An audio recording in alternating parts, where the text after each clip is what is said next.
E é gol do Brasil, Zil. Oi, gente, tudo bem com vocês?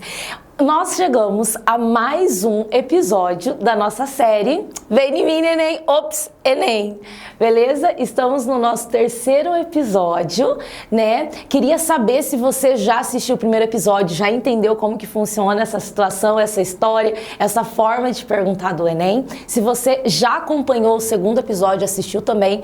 Também quero saber se você que está assistindo agora é a primeira vez, a segunda vez, sei lá o que, se você já me achou nas redes sociais, se você já procurou Andiara Maximiano, vai aparecer meu nome aqui em algum lugar, tá, gente?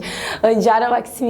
Se você já mandou a sua pergunta pra mim, porque assim, um monte de gente perguntou várias coisas legais, tá muito legal essa interação e eu tô te convidando aí nas minhas redes sociais e no Instagram, pode me procurar no Facebook também pra gente conversar, tá bom? Falamos sobre as funções da literatura, falamos sobre o gênero narrativo e hoje eu vou contar pra vocês, eu vou falar pra vocês o que está por trás do gênero lírico. Segura essa.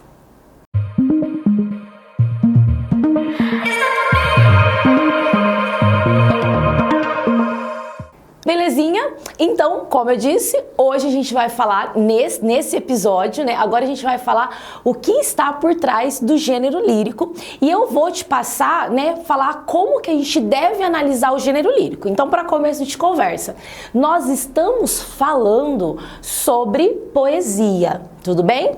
Então estamos trabalhando com essa questão da poesia. O que vem a ser uma poesia? É um texto organizado em versos, tá? Esse texto, ele pode contar uma história como não, beleza? Não é não posso falar que é característico, mas nós temos o costume, ou o gênero lírico tem muito mais o costume de falar sobre os sentimentos, sobre as emoções, por isso ele é completamente subjetivo. Existe um eu que fala por trás desse texto, que é chamado de eu lírico, eu poético, ou o eu que é o sujeito dentro da própria poesia. Gênero lírico seria a minha poesia. Uma coisa muito legal que você precisa saber e que vai fazer parte, te ajudar num processo interpretativo, é que lá atrás, quando o gênero lírico, ele foi definido, né, que as pessoas utilizavam, ele era cantado, tudo bem? Então, a música, ela é uma poesia cantada, certo? Isso já te dá uma dica muito legal. Quando aparecer alguma música no Enem, você já pode pegar todas as informações da poesia do gênero lírico para interpretá-la. Então vai estar muito junto isso. O tempo todo, uma coisa relacionada com a outra. Eu, por exemplo, já vejo uma música, eu já pego todas as construções da poesia para analisar.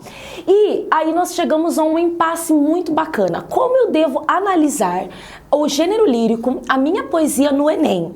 Por que essa pergunta é extremamente importante?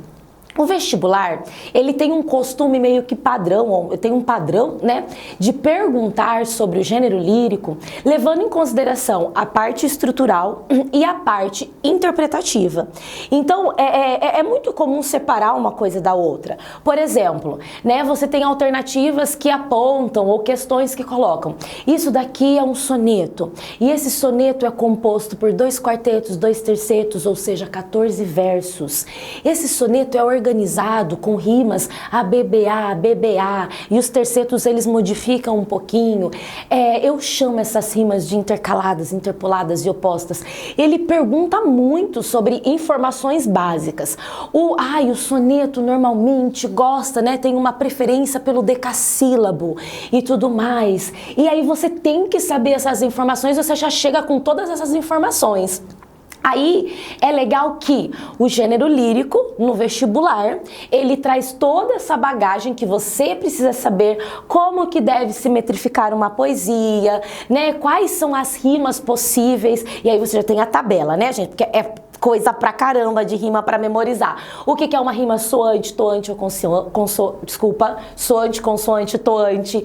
Se a minha rima é rica, pobre, preciosa, aguda, grave, esdrúxula, aí vem aqueles nomes, né, da construção, da disposição, se ela vai ser emparelhada, aparelhada, né, ou paralela, se ela vai ser cruzada, entrecruzada, alternada, se ela vai ser intercalada, interpolada e opostas, encadeada, misturada, gente, já deu até um nó, tipo assim, vocês viram um monte de nomes que vocês precisam ter na cabeça de vocês para resolver as questões do vestibular. E aí, a minha pergunta é, prof, e no Enem, eu preciso saber de tudo isso? Precisa. Mas eu preciso desses nomes? Não. É muito mais interessante você saber o efeito que isso faz dentro da poesia, o que isso caracteriza enquanto interpretação para você analisar uma poesia. Lembra que a gente está falando o tempo todo, na hora que nós resolvemos os exercícios, que eu preciso levar em consideração o que se pergunta e o Enem não vai colocar para você, faça a métrica dessa poesia, mas ele pode perguntar o efeito que isso coloca pra gente. Olha só, deixa eu te colocar uma coisa bem legal. O Enem pode colocar para você uma música, e aí ele vai pedir o efeito daquela música, a interpretação, o que isso acontece perante a sociedade, e a métrica vai colaborar por isso, certo? Por quê? Porque se você tem um decassílabo, você tem um tipo de texto, e se você tem uma redondilha maior ou menor, você tem outro tipo de texto, um voltado para questões mais elevadas e outro para questões mais do cotidiano. Você está entendendo que a métrica, ela ajuda a gente na interpretação, mas não necessariamente você tem que ficar batendo o martelinho em cima desse contexto. Então, como eu devo olhar para o gênero lírico? O que essa poesia repercute e como isso pode ser interpretado, tá?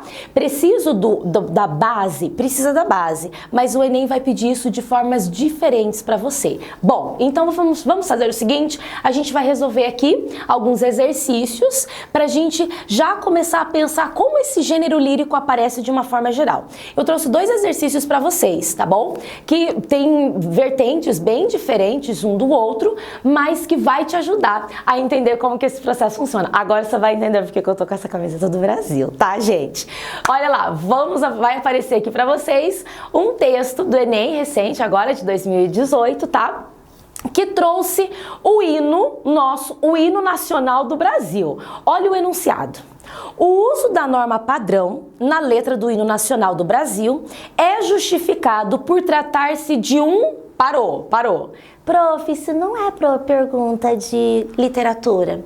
Isso é pergunta de língua portuguesa, né? Linguística, ali, gramática, o uso da língua. Aí que você está enganado. Tá? Por quê? Porque a gente está falando de linguagens. Uma coisa vai puxar a outra coisa. Se aparecer uma música, se aparecer uma poesia, automaticamente apareceu uma poesia. E você consegue responder esse exercício só com as informações da literatura. Então vamos para o nosso texto base? Por que eu utilizo... Lembra que eu estou o tempo todo falando para vocês, né? Nossa promessa do dedinho. Leia o enunciado para você entender o que ele está pedindo. Por que eu uso a norma padrão culta no hino nacional? Olha o enunciado, tá, gente? Eu não consigo ler essa poesia sem cantar. Vou tentar cantar pra vocês. Ó pátria amada, idolatrada, salve, salve. Brasil do amor eterno, seja símbolo. Olá, Baruque, ostentas estrelado. E diga ao verde louro desta flâmula, paz no futuro e glória no passado. Mas segues da justiça clava forte, verás que um filho teu não foge à luta, nem teme quem te adora a própria morte.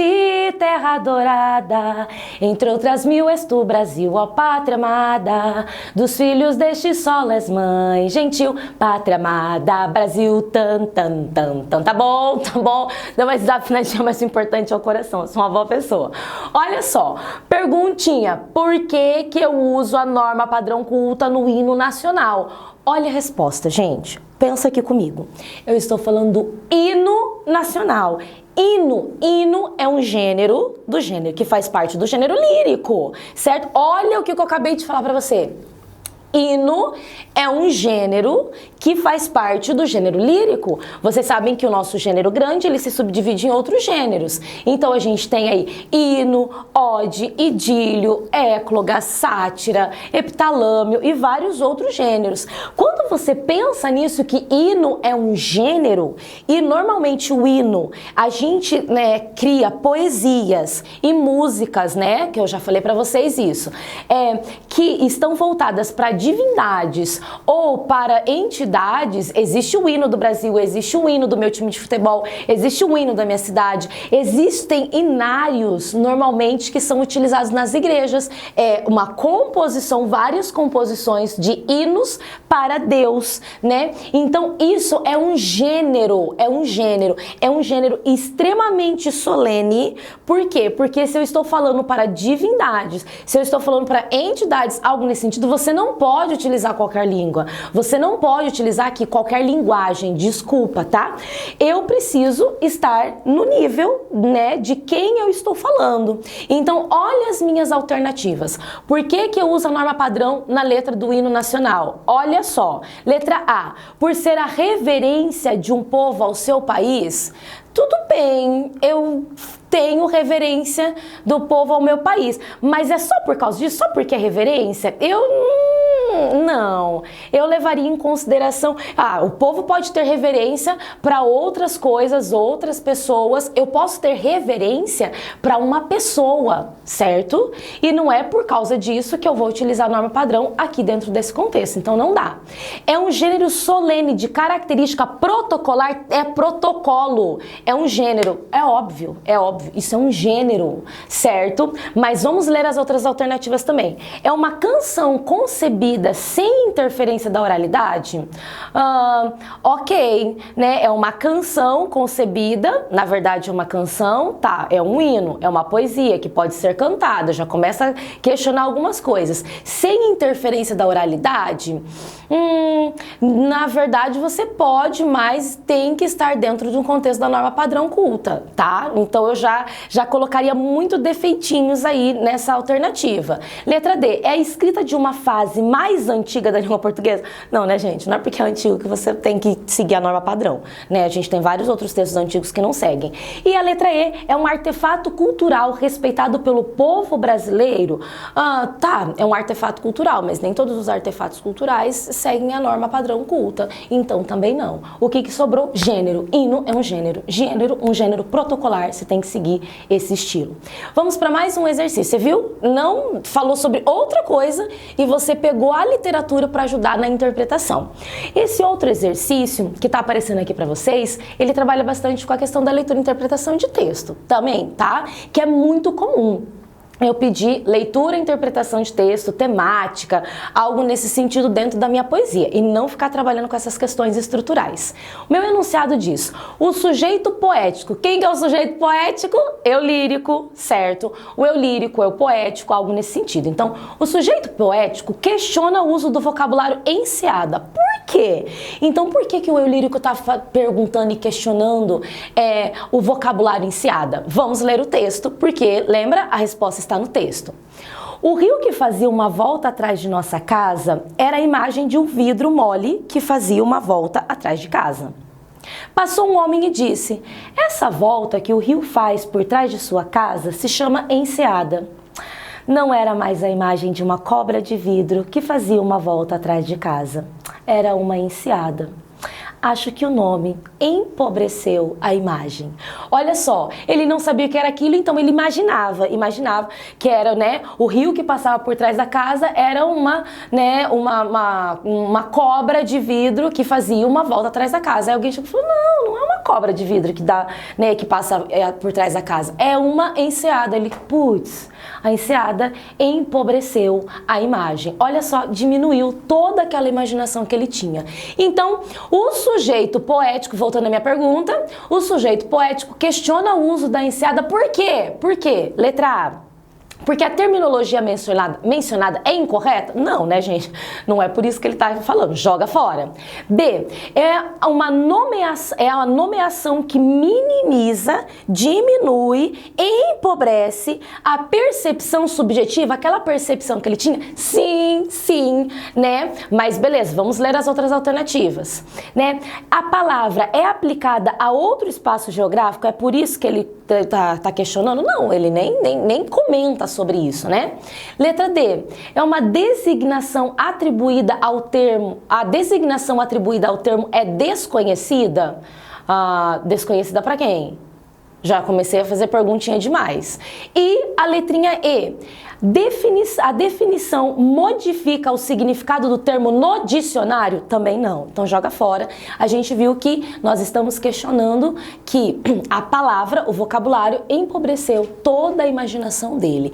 Viu de novo, a gente não perguntou sobre métrica, sobre rimas, sobre nada. Talvez isso colabore para um processo interpretativo, mas não que diretamente isso vai aparecer na sua prova como pergunta. Pelo menos, gente, nos últimos 5 anos que eu voltei e acompanhei os exercícios, eles não fazem essas perguntas diretas. E a gente está vendo aqui como o Enem pergunta. O Enem pergunta muito, levando em consideração a leitura e a interpretação. Se aquela informação ajuda na interpretação, beleza. Se não, a gente não vai perguntar de uma forma direta. Ok? Espero que vocês tenham gostado desse episódio. Se tiver alguma dúvida a mais, vai nas minhas redes sociais.